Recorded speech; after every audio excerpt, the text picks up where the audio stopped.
Don't put the blame on me. Don't put the blame on the centre. At a time when Karnataka has announced a mega protest in Delhi for a bigger share of the tax devolution, a mega face-off ensued in the parliament over the central government funds.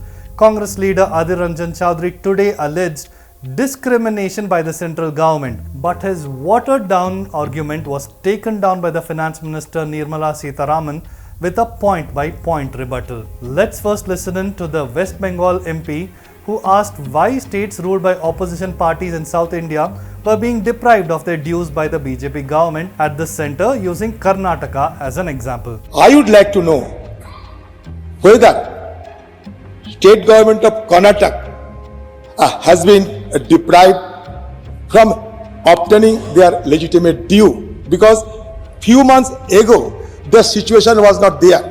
After patiently nodding and listening to the allegations of the leader of the opposition, Nirmala Sitharaman first started off by explaining how the devolution of funds takes place. Devolution to the states happens in the direct tax matters as per the recommendation given by the Finance Commission.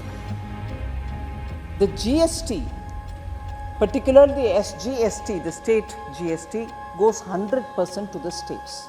No one can do anything with it. It has automatic provision that 100% collected by the states will be with them.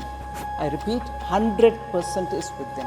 Responding to Chowdhury's arguments that everything was hunky-dory in Karnataka, but trouble started when the government, that is the Congress government, replaced the BJP, Sitharaman explained that the rate fixation has got nothing to do with the government of India. Rate fixation is nothing to do with the government of India.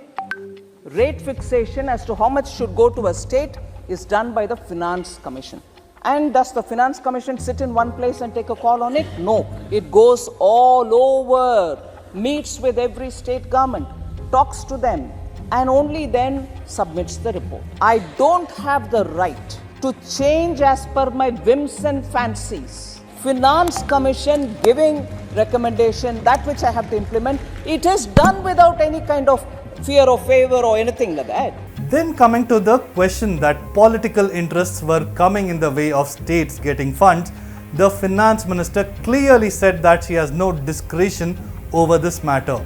She questioned the Karnataka government, saying if everything was hunky-dory 6 months ago, what went wrong now? So this apprehension that some states are being discriminated against is a politically vitiated narrative which, I'm sorry to say, vested interests are happy to go about saying it. There's just not a possibility that any finance minister can intervene to say, I don't like this state, stop the payment. No way. It cannot happen that way. The systems are well placed that the recommendations of the Finance Commission for every month's devolution will have to happen. Till 6 months, if it was hunky-dory, what's going wrong now? Have you started spending on items which you were not supposed to spend? I'm not even questioning that. Do spend it. But don't put the blame on me. Don't put the blame on the centre, because it goes by the rule book. It has to give it, it will give it.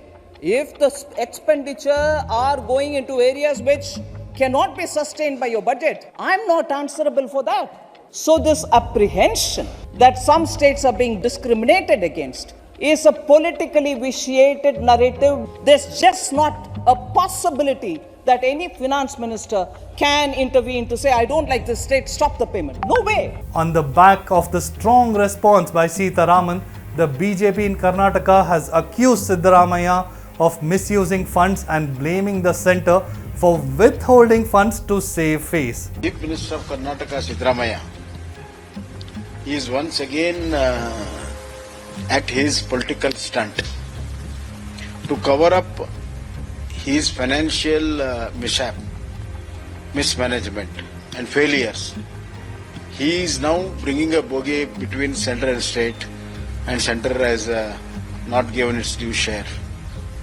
In fact, when we compare UPA's 10 years and 10 years of Narendra Modi's, it is enormous increase is there as far as the devolution of fund is concerned and granting needs are concerned.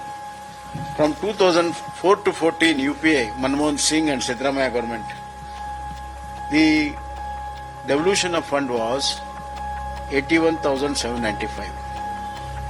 And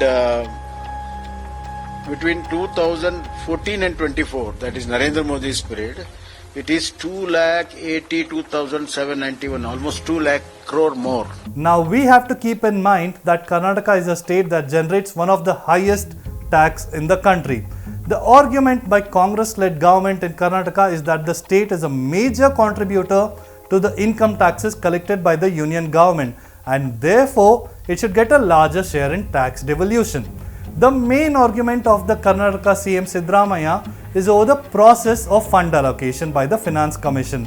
Siddaramaiah, who has served as a finance minister on several occasions, knows how the fund allocation happens under the 15th Finance Commission, and he knows it better than some of the best economic experts in the country as well. Sitharaman today made it clear that transfers to the states are made to balance the fiscal position of the union and the states over which the centre has no say in the matter. Perhaps CM Siddaramaiah will be better served making a case for larger devolution by projecting the state's growth expenditure, which would need a better fiscal performance. But in order to honour the election commitments, he seems to have backed himself into a brick wall.